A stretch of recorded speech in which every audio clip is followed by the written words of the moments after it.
వాస్తవానికి దేవుని ప్రణాళికను చూచుట అనేటటువంటి సంగతిని కనుక మనం ఆలోచించగలిగినట్లయితే, ఏ రీతిగా మనం దేవుని ప్రణాళికను చూడాలి, ఏ రీతిగా దేవుని యొక్క ప్రణాళికను మనం అర్థం చేసుకోవాలి, ఏ రీతిగా దేవుని యొక్క ప్రణాళిక మనకు అర్థమవుద్ది. అసలు ముందుగా మనకి దేవుడు అర్థమైతే, వాక్యం అర్థమైతే, మనం వెళుతూ కొనసాగుతున్నటువంటి సంఘం యొక్క సేవకుని యొక్క భారం, బాధ్యత, దర్శనం అర్థం కాగలిగితే ఇంచుమించుగా దేవుని యొక్క ప్రణాళిక అర్థం అవ్వడానికి అవకాశం ఉంది. కారణం, ఆలోచించినప్పుడు ఈరోజు దేవుని యొక్క ప్రణాళిక మనకు అర్థం కావడానికి మనం ప్రార్థించే మనస్తత్వం, ప్రభు చిత్తాన్ని జరిగించడానికి కలిగిన ఆసక్తి, దేవుని యొక్క స్వరం వినడానికి తగినటువంటి తపన, తాపత్రయం, దేవునికి లోబడేటటువంటి గొప్ప సంకల్పం మనం ఎప్పుడైతే కలిగి ఉంటామో, ప్రభు లేఖనాలు సెలవిస్తున్న ప్రకారం దేవుని యొక్క ప్రణాళిక మనకు అర్థం కాగలుగుతుంది. అయితే ఈరోజు దేవుని యొక్క ప్రణాళికను మనం అర్థం చేసుకోవడానికి, చూడడానికి ముఖ్య ఉద్దేశంగా కొన్ని సంగతులు మనం నేర్చుకునే ప్రయత్నం చేద్దాం. దేవుని యొక్క ప్రణాళిక అసలు ఏంటి, దేవుని యొక్క ప్రణాళికను ఏ రీతిగా మనం చూడాలి అనే అంశాన్ని గురించి ధ్యానిస్తున్నటువంటి తరుణంలో మొట్టమొదటి సంగతి, దేవుని యొక్క ప్రణాళికను మనం ఎలా చూడగలం, ఎలా చూడాలి అని అంటే, మొట్టమొదటి సంగతి, దేవుడే మనలను రక్షిస్తాడు, లేక దేవుడే మనలను రక్షించగలడు. దేవుని యొక్క ప్రణాళికను చూడడంలో భాగమైనటువంటి అంశం, దేవుడే మనల్ని రక్షిస్తాడు, దేవుడే రక్షించగలడు అనేటటువంటి సత్యాన్ని, వాస్తవాన్ని ఈ పూట మీ ముందుంచడానికి దేవుని సేవకునిగా ఆశిస్తూ ఈ వాక్య భాగాన్ని యెషయా గ్రంథము 45వ అధ్యాయము 18 నుండి 25 వాక్యాల వరకు గనక చదవగలిగితే దేవుని లేఖనాలు ఇలాగూ రాయబడ్డాయి. ఆకాశములకు సృష్టికర్తయగు యెహోవాయే దేవుడు, ఆయన భూమిని కలుగజేసి దాన్ని సిద్ధపరిచి స్థిరపరచెను. నిరాకారముగా నుండినట్లు ఆయన దానిని సృజింపలేదు, నివాస స్థలమున్నట్లుగా దానిని సృజించాను. ఆయన సెలవిచ్చినదేమనగా, యెహోవాను నేనే, మరి ఏ దేవుడును లేడు. అలా చదువుకుంటూ వెళితే కనుక వాక్య భాగాల్లో రాయబడిన సంగతులు 21వ వాక్యంలో రాయబడుతుంది. పూర్వకాలమును మొదలుకుని ఆ కార్యమును తెలియజేసిన వాడెవడు, చాలా కాలం క్రిందటి దాన్ని ప్రకటించిన వాడెవడు, యెహోవానగు నేనే కదా, నేను తప్ప వేరొక దేవుడు లేడు.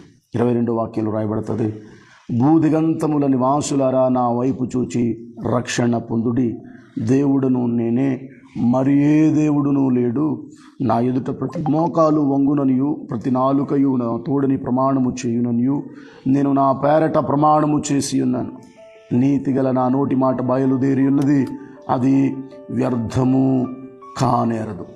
దేవుని సంగమా, దైవజనాంగమా, దేవుని పిల్లరా, నాతోటి జత పని వారులారా, ప్రభు లేఖనాలు సెలవిస్తున్న ప్రకారం వాస్తవానికి దేవుని యొక్క ప్రణాళికను మనం చూడగలిగినట్లయితే, చూచే తీరు మనకు అర్థం కాగలిగినట్లయితే, దేవుని యొక్క ప్రణాళికను చూచుటకు మనం ఆసక్తి కలిగిన వారిగా ఉన్నట్లయితే, దేవుని యొక్క ప్రణాళికను చూచే విధానంలో మనకు ఒక అవగాహన రాగలిగినట్లయితే మనకి 3 సంగతులు అర్థమవుతాయి ఈరోజు. మొట్టమొదటి సంగతి, దేవుడే మనలను రక్షిస్తాడు. దేవునికి మహిమ కలుగునుగాక. దేవుడే మనల్ని రక్షిస్తాడు. దేవుడే నన్ను రక్షిస్తాడు. దేవుడే నిన్ను రక్షిస్తాడని అంగీకరించాల్సినటువంటి సమయం, సందర్భం ఆసన్నమైంది. కొన్ని పర్యాయాలు, కొన్ని సందర్భాల్లో ఎవరో రక్షిస్తారని, ఎవరో కాపాడుతారని, లేక ఎవరో సహాయం చేస్తారని, ఎవరో విమోచిస్తారని, ఎవరో విడుదల అనుగ్రహింపచేస్తారని లేనిపోని ఆశలు పెట్టుకుని అడియాసలు పాలై, అబాసు పాలై, దౌర్భాగ్యపు స్థితుల్లో జీవన పరిస్థితులు కొనసాగుతున్నటువంటి నేటి దినాల్లో దేవుడే నన్ను మనలను రక్షించగలిగిన సమర్థుడని దేవుని యొక్క వాక్యం రూఢిగా స్పష్టం చేస్తూ ఉంది. భూదిగంత నివాసులారా నా వైపు చూచి రక్షణ పొందుడి. వాస్తవానికి ఈ దేవుడే రక్షించే ఈ క్రియ, ఈ పని ఏంటంటే, ఈ రక్షణ లేక దేవుడే రక్షించడానికి పెట్టుకున్నటువంటి పని ఈ భూప్రపంచం మీద ఎవడూ చేయలేని పని. డబ్బుగాను, ధనముగాను, లేక పేరుగాను, ప్రఖ్యాతులుగాను, రాజకీయ బలముగాను, అండదండలుగాను, లేక జ్ఞానముగాను, ఈ లోక సంబంధం ఏది కూడా ఇట్టి రక్షణ లేక ఇట్టి కాపుదల లేక దేవుడు మాత్రమే చేయగలిగినటువంటి కాపాడేటటువంటి ఈ పనిని ఈ భూమి మీద మరి ఎవరూ చేయలేరనేటటువంటి వాస్తవిక సత్యాన్ని ఈ పూట ఒప్పుకోక తప్పదు. కారణం ఆలోచించినప్పుడు దేవుడు మాత్రమే రక్షించగలుగుతాడు.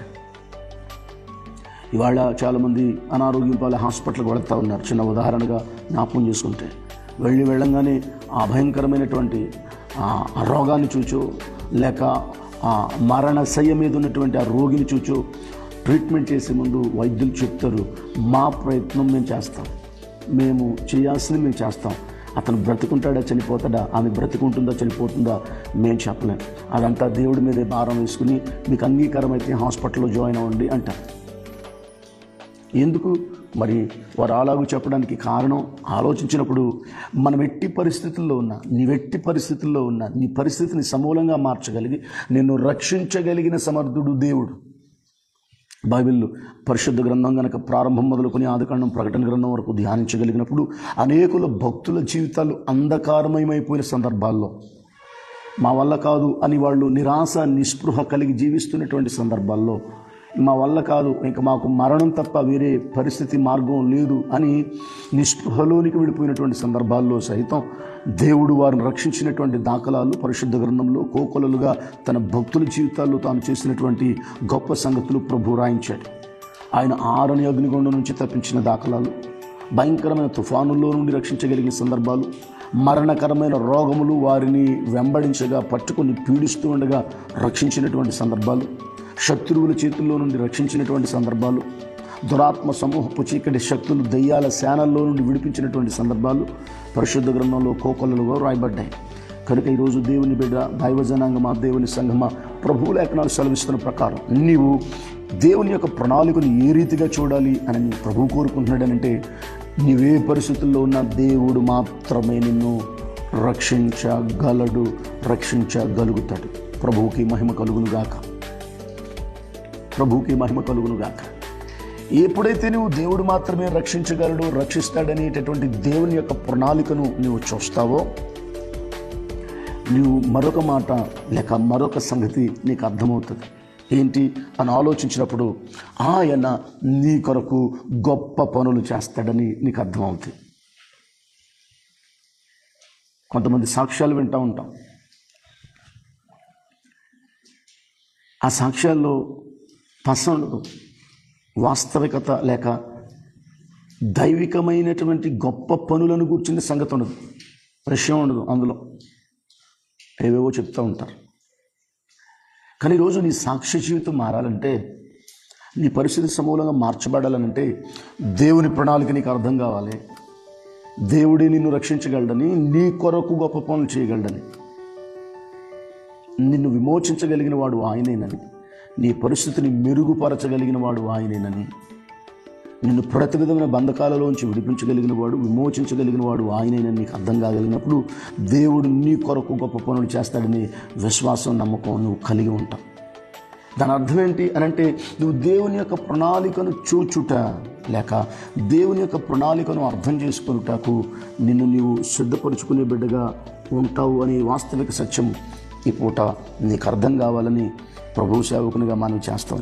ఎలాగూ ప్రభువు తన ప్రజల కొరకు గొప్ప పనులు చేస్తాడని,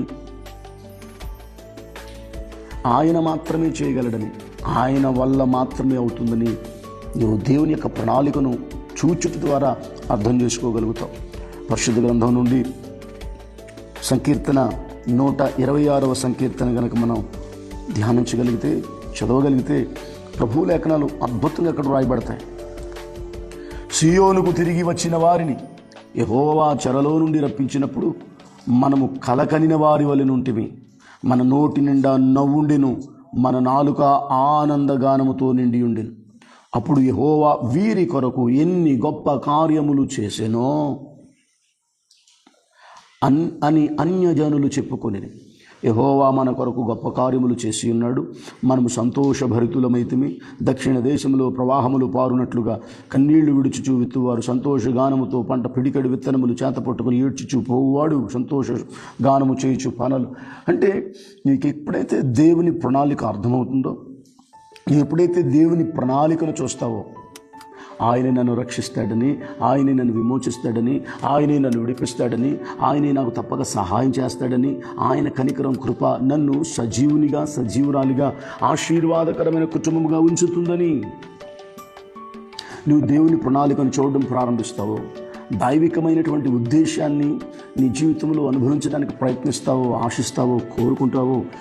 దేవుని సంగమా, దైవ జనాంగమా, దేవుని బిడ్డ, నీ జీవితంలో దేవుడు చేసే కార్యాలను అనుభవించడం మాత్రమే కాక ఆయన నీ జీవితంలో గొప్ప పనులు చేయుట ప్రారంభించుట నీవు అనుభవంలోకి, నీ అనుభవాల్లోనికి వస్తాయి.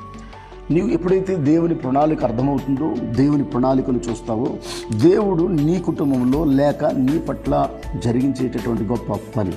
వాస్తవానికి దేవుని ప్రణాళికను చూడాలి. మనం దేవుని ప్రణాళికను ఎందుకు చూడాలంటే ఆయన మాత్రమే రక్షించగలడని వాస్తవిక సత్యాన్ని తెలుసుకోవడానికి, ఒప్పుకోవడానికి.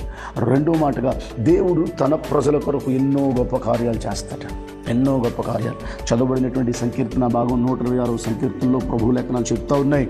ఇదిగో యెహోవా మన కొరకు ఎన్ని గొప్ప కార్యాలు చేశాడో, యెహోవా మన కొరకు ఎన్ని గొప్ప కార్యాలు చేశాడో. మనము సంతోషభరితులం. ఈరోజు ఆయన చేసే క్రియ ఎంత అద్భుతంగా ఉంటుందో తెలుసా?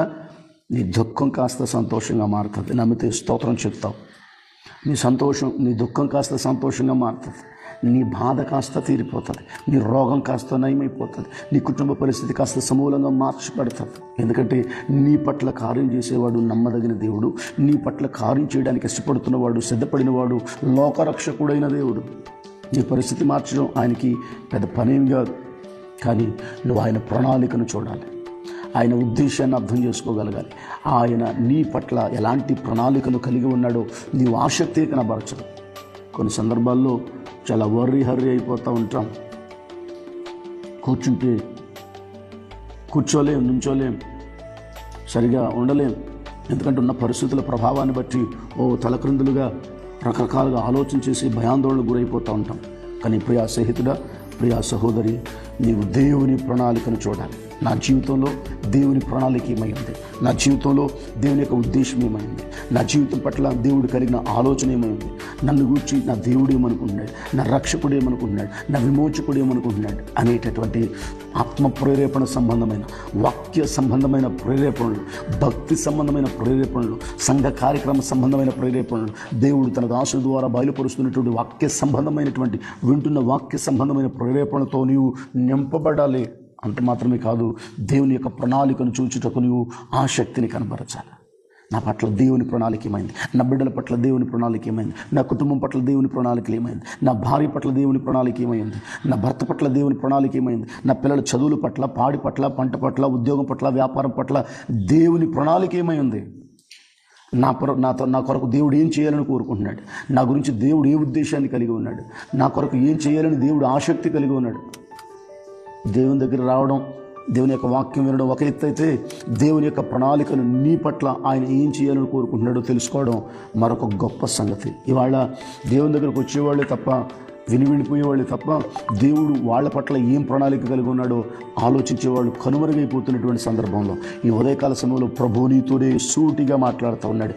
నీ గురించి దేవుడు ఏమనుకుంటున్నాడో అది నువ్వు తెలుసుకోవాల్సిన అవసరం ఉంది. కొన్ని సందర్భాల్లో ఏదైనా పొరపాటు చేస్తేనో, ఏదైనా గొప్ప పని చేస్తేనో, నా గురించి జనం ఏమనుకుంటున్నారు, నా గురించి మా నాన్న ఏమనుకుంటున్నాడు, నా గురించి మా ఇంటి వారు ఏమనుకుంటున్నారు, నా స్నేహితులు ఏమనుకుంటున్నారు అని, వాళ్ళు ఏమనుకుంటున్నారు అని తెలుసుకోవాలని ఉత్సుకత, ఉత్సాహం, అత్యుత్సాహం ప్రదర్శిస్తూ ఉంటాం. ఈరోజు దేవుని బిడ్డవైన తర్వాత, బాప్తిస్మములోకి నడిపించబడిన తర్వాత, ప్రభువులో కొనసాగుతున్న తర్వాత, ప్రభు బలలో పాల్పొంపులు పొందుతున్నటువంటి సందర్భాల్లో నీ గురించి దేవుడు ఏం ప్రణాళిక కలిగి ఉన్నాడని నువ్వు తెలుసుకోవాలి. నీ గురించి దేవుని యొక్క ఉద్దేశం ఏమైందో తెలుసుకోగలగాలి. ఎందుకంటే దేవుడు నీ గురించి ఏమనుకుంటున్నాడు నీ తెలుసుకోకపోతే, లేక తెలియడానికి తెలుసుకోవడానికి ఆసక్తి చూపకపోతే, నువ్వు వెళ్ళొచ్చేటటువంటి ఏదో సాధారణమైనటువంటి వ్యక్తిగానో, సాధారణమైన విశ్వాసగానో కొనసాగుతావు. కానీ ఈరోజు దేవుడు ఏమనుకుంటున్నాడో, దేవుని యొక్క ప్రణాళిక ఏమైందో తెలుసుకోవడం అనేది చాలా ప్రాముఖ్యమైన సంగతి. ఎందుకు అనంటే ఆయన నిన్ను రక్షిస్తాడని అర్థమవుతుంది. రెండవది, ఆయన నీ కొరకు గొప్ప పని చేస్తాడు. దేవుడు తన ప్రజల కొరకు గొప్ప పనులు చేస్తాడు. ఉన్నతమైన పనులు చేస్తాడు. మూడవ మాటగా ముచ్చటగా చెప్పి ముగించి ముందుకు కొనసాగాలని, ముగించి మీ కొరకు ప్రార్థించాలని నేను ఆశ కలిగి ఉన్నాను. కనుక మూడవ మాట మనం కనుక గమనించినప్పుడు, దేవుని యొక్క ప్రణాళికను మనం చూచుట ద్వారా మనం గొప్ప గౌరవప్రదమైన జీవితాన్ని జీవించడానికి ఆసక్తి కలిగి ఉంటాం. చూద్దాం దయచేసి పరిశుద్ధ లేఖన భాగం, పేతురు రాసినటువంటి మొదటి పత్రిక 2వ అధ్యాయము 11 నుండి 17 వాక్యాల వరకు చదువుకుంటే ప్రభు లేఖనాలు ఇలాగూ రాయబడ్డాయి. మనం ఎప్పుడైతే దేవుని ప్రణాళికను చూస్తామో గౌరవప్రదమైన జీవితం జీవించడం ప్రారంభిస్తాం. దేవుని ప్రణాళికను చూస్తే గౌరవప్రదమైన జీవితాన్ని జీవిస్తాం, దానికి ఆసక్తి చూపిస్తాం. ఎందుకనంటే మన లోకంలోంచి ప్రత్యేకించి పరచబడ్డామని, ఏర్పాటు చేయబడ్డామని, దేవుడు పిలుచుకున్నాడని, దేవుని పిలుపు లోబడి జీవించాలని, దేవుని చిత్తాన్ని భూమి మీద జీవించి ఉండగానే నెరవేర్చాలి. ఎందుకంటే వాస్తవానికి ఇది కొంచెం కష్టమే. ఈ లోకంలో పరిస్థితులు ఎలా ఉంటాయంటే కొట్టినోడిని కొట్టాలి, తిట్టినోడిని తిట్టాలి, అసహించుకున్నవాడిని అసహించుకోవాలి, వద్దనుకున్నవాడిని వద్దనుకోవాలి, చేరదీయనోడిని చేరదీయకూడదు. ఇది లోక సంబంధమైన పరిస్థితి.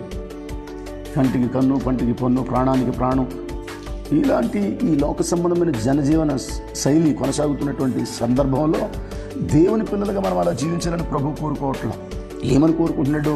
గౌరవప్రదమైన జీవితాన్ని జీవించాలని, గౌరవప్రదమైన పరిస్థితిని కలిగి ఉండాలని, తద్వారా దేవుని యొక్క ప్రణాళికను నెరవేర్చుచు, దేవుని యొక్క ప్రణాళికను చూచుచు దేవుని నామాన్ని మహింపరచాలని ప్రభు కోరుకుంటున్నాడు.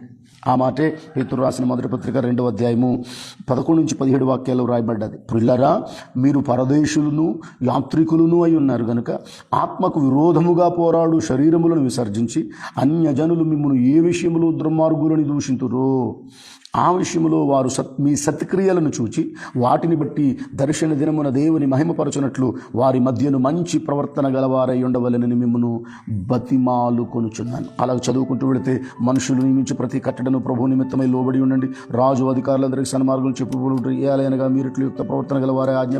ఇలా చదువుకుంటూ వెళితే గొప్ప సంగతులు అక్కడ రాయబడతాయి. స్వతంత్రులయుండి దుష్టత్వమును కప్పిపెట్టుటకు మీ స్వాతంత్రమును వినియోగపరచుట దేవునికి దాసులమని లోబడి ఉండండి. అంటే దేవుని యొక్క ప్రణాళిక మనం ఎప్పుడైతే అర్థం చేసుకుంటామో, దేవుడు నన్ను గొప్పని చేయాలనుకుంటున్నాడను, దేవుడు నన్ను జ్ఞానవంతుడు చేయాలనుకుంటున్నాడను, దేవుడు నా కుటుంబాన్ని దీవించాలనుకుంటున్నాడను, దేవుడు ఆర్థిక పరిస్థితులు మార్చాలని కోరుకుంటున్నాడను, దేవుడు మంచి ఆరోగ్యాన్ని ఇచ్చి ఆశనిచ్చి కొన్ని సంవత్సరాలు బ్రతికింపచేసే అవకాశాన్ని ఇవ్వబోతూ ఉన్నాడను, ఊర్లో అందరికంటే మంచి పేరు ప్రఖ్యాతులు, లేక నివాసం చేస్తున్న ప్రాంతంలో అందరికంటే మంచి పేరు ప్రఖ్యాతులు ఇవ్వాలను దేవుడు కోరుకుంటున్నాడనేటటువంటి ఇలాంటి సందర్భమైనటువంటి దేవుని యొక్క ప్రణాళిక నీకు అర్థం కాగలిగినప్పుడు, ఎందుకనంటే దేవుడు గొప్పవాడు కనుక తన ప్రజలు కూడా, తన పిల్లలు కూడా గొప్పవాళ్ళగానే ఉండాలని కోరుకుంటాడు. వాస్తవానికి దొంగ అయిన తండ్రి కూడా కుటుంబాన్ని పెంచి పోషించడానికి తన కొడుకు దొంగోడవ్వాలని కోరుకోడు. కారణం ఏంటంటే తన కొడుకు గొప్పోడవ్వాలని కోరుకుంటాడు. ఈరోజు అటువంటి విధానాన్ని ఒకసారి ఆలోచించగలిగినట్లయితే దేవుడు గొప్పవాడు, ఆయన ప్రజలు, ఆయన పిల్లలు కూడా గొప్పగా ఉండాలనేటటువంటి, గొప్పగా ఆలోచించాలనేటటువంటి, గొప్పగా జీవించాలనేటువంటి, గొప్ప జీవితాన్ని కలిగి జీవించాలనేటువంటి గొప్ప ప్రణాళికను ఆయన కలిగి ఉంటాడు. కాబట్టి మనం పరదేశులమును యాత్రికులమై ఉన్నామని, ఈ భూమి శాశ్వతం కాదని, ఈ భూమి ఎవరికి శాశ్వతం కాదని, లేక ఇహలోక సంబంధమైనటువంటి ఈవులేవి శాశ్వతం కాదని ఎరిగి, ఒకవేళ లోకులు ఏమన్నప్పటికీ మీరు దేవుని చిత్తానుసారమైన అన్యజనులు మిమ్మల్ని ఏ విషయంలో దుర్మార్గులని దూషింతురో ఆ విషయంలో వారు మీ సత్క్రియలను చూచి గౌరవప్రదమైన జీవితం జీవించడానికి ఆసక్తి కలిగి ఉండాలి. ఎప్పుడు గౌరవప్రదమైన జీవితం జీవించడానికి ఆసక్తి కలిగి ఉంటామంటే దేవుని యొక్క ప్రణాళికను ఎప్పుడైతే చూడడం ప్రారంభిస్తామో, దేవుని ప్రణాళిక ఎప్పుడైతే మనకు అర్థమవుతుందో, దేవుని యొక్క ప్రణాళిక నా పట్ల ఏమై ఉందని నువ్వు తెలుసుకొని కోరుతావో, దేవుని పాద సన్నిధికి వచ్చి, దేవుని మందిరంలోకి వచ్చి, దేవుని యొక్క వాక్యాన్ని ధ్యానిస్తూ, ప్రార్థిస్తూ, ఉపవసిస్తూ, కన్నీళ్లు కారుస్తూ, రోధిస్తూ, దేవా నా పట్ల నీ ప్రణాళిక ఏమైందని నువ్వు అడగడం మొదలు పెడతావో, నీకు దేవుని యొక్క వాక్యం. Good morning Eliana Lori, good morning from India. I'm spending time with God, 21 days of fasting and prayer. Early morning, my mother tongue called Telugu session. I am preaching the word of God now, sharing the word of God. Good morning. And evening time English session. Thank you for joining with me. God bless you. And today the word of meditation is that to understand the will of God. That's what I am sharing in my mother tongue. Good morning, Eliana Lourdes. Thank you for joining. Okay, కనుక దేవుని యొక్క ప్రణాళికను చూచుట ద్వారా, దేవుని యొక్క ప్రణాళికను అర్థం చేసుకున్నట ద్వారా మనము దేవుడే రక్షిస్తాడని మొదటి సంగతి. దేవుడు తన ప్రజలకు గొప్ప పనులు చేస్తాడని మూడవ సంగతి. దేవుని కొరకు గౌరవప్రదమైన జీవితాన్ని జీవించడానికి మనల్ని మనం సిద్ధపరచుకోగలగాలని, దేవుని నామ మహిమార్థమై గౌరవప్రదమైన జీవితం జీవించడానికి ఆసక్తిని కనపరచాలని, దేవుని యొక్క సదుద్దేశాలు మన దైనందిన జీవితం ద్వారా నెరవేర్చేటటువంటి కోవకు చెందిన వారిగాను భక్తులుగాను మనం ఉండాలని ప్రభు సేవకునిగా మనం చేస్తున్నాం. కనుక దేవుని సంఘమా, దైవ జనాంగమా, దేవుని పిల్లారా, దేవుని సేవలో నాతోటి జత పని వారులారా, దేవుని యొక్క ప్రణాళిక ఏమై ఉంది? వాస్తవానికి వాళ్ళ సేవలో కూడా నీ సేవ పట్ల దేవుని ప్రణాళిక ఏంటి, నీ కుటుంబం పట్ల దేవుని ప్రణాళిక ఏంటి, నీ వ్యక్తిగత జీవితం పట్ల దేవుని ప్రణాళిక ఏంటి, నీ భక్తి జీవితం పట్ల దేవుని ప్రణాళిక ఏంటి అర్థం చేసుకోవడానికి, ఒకవేళ ఇంతవరకు అర్థం కాకుండానే మోసధారణలో నువ్వు కొనసాగిపోతూ వెళ్ళిపోతూ ఉన్నట్లయితే ఈ రోజైనా నీ పట్ల దేవుని యొక్క ప్రణాళిక ఏమైందో ప్రశ్నించుకోగలగాలని, తెలుసుకోగలగాలని, ఆసక్తి కనపరచగలగాలని, తద్వారా నీకు అర్థమయ్యేటటువంటి సంగతులు ఆయన నిన్ను రక్షించగలడని, ఆయన అందరినీ రక్షించేటటువంటి వాడిని, రక్షణకర్త అయినటువంటి దేవుడిని అర్థమవుతుంది. రెండో మాటగా తన ప్రజల కొరకు ఆయన గొప్ప పనులు చేస్తాడని, తన ప్రజల కొరకు గొప్ప కార్యాలు చేయగలిగినటువంటి మంచి దేవుడు, గొప్ప దేవుడు అని. మూడవదిగా ఆ దేవుని యొక్క ప్రణాళికను తెలుసుకున్నట ద్వారా దేవుని యొక్క చిత్తం, గౌరవప్రదమైనటువంటి జీవితం జీవించడం ద్వారా మనము దేవుని యొక్క ప్రణాళికను అర్థం చేసుకోగలమని, దేవుని యొక్క ప్రణాళికను చూడగలమని ప్రభుపేట దేవుని సేవకునిగా తెలియజేస్తూ ఉన్నాను. కనుక ఈ సందర్భంలో, ఈ సమయంలో అతి కృప, అతి దీవెన, ఆశీర్వాదాలు, దేవుని యొక్క ప్రణాళికను చూచేటటువంటి గొప్ప మనస్సు, ప్రార్థనా జీవితం, ఆసక్తి కలిగినటువంటి వాంఛ నీలో కలగాలని, పుట్టాలని, అట్టి ఆత్మచేత నువ్వు ప్రేరేపించబడాలని, రేపబడాలని ప్రభు సేవకునిగా ఆశిస్తున్నాను. అయ్యగారు, ఈ సంగతి ఇంతవరకు నాకు అర్థం కాలేదు, దేవుని యొక్క ప్రణాళిక గురించి నాకేంటి, దేవుని యొక్క ప్రణాళిక ఎలా ఉంటే నాకేంటి, దేవుని యొక్క ప్రణాళిక ఏమైతే నాకేంటి అని అలా దేవుని యొక్క ప్రణాళికను చూచేటటువంటి విధానం గురించి తెలియనటువంటి దౌర్భాగ్య పరిస్థితుల్లో నా భక్తి జీవితాన్ని నడిపించేశాను. అయితే ఈరోజు మీరు మాట్లాడిన మాటను బట్టి నా హృదయం తాకబడ్డది, నాకు నూతన ఆలోచన పుట్టింది, నేను గొప్ప సంగతులు తెలుసుకోవడానికి ఇష్టపడతా ఉన్నాను అని ఆశించగలిగినట్లయితే, నువ్వు ఆసక్తి కలిగి ఉన్నట్లయితే తప్పక పరిశుద్ధాత్మ దేవుడు ప్రభు అయిన యేసుక్రీస్తు వారి వాక్యం ద్వారా ప్రకటించబడిన మాటలు నీ జీవితంలో ఇప్పటి నుంచి నువ్వు దేవుని యొక్క ప్రణాళికను చూడడం ప్రారంభిస్తావని చెప్పేసి తెలియచేస్తా ఉన్నాను. అట్టి ధన్యత, అట్టి కృప ప్రభు నీకు ఇవ్వాలని నేను ఆశిస్తూ ఉన్నాను ప్రభు సేవకునిగా. కనుక నువ్వు నమ్మి విశ్వసించగలిగినట్లయితే నీ కొరకు నేను చెడ్డ ప్రార్థన చేస్తాను. మహాపరిశుద్ధుడా మీకు వందనాలు, మహోన్నతుడా మీకు స్తోత్రం.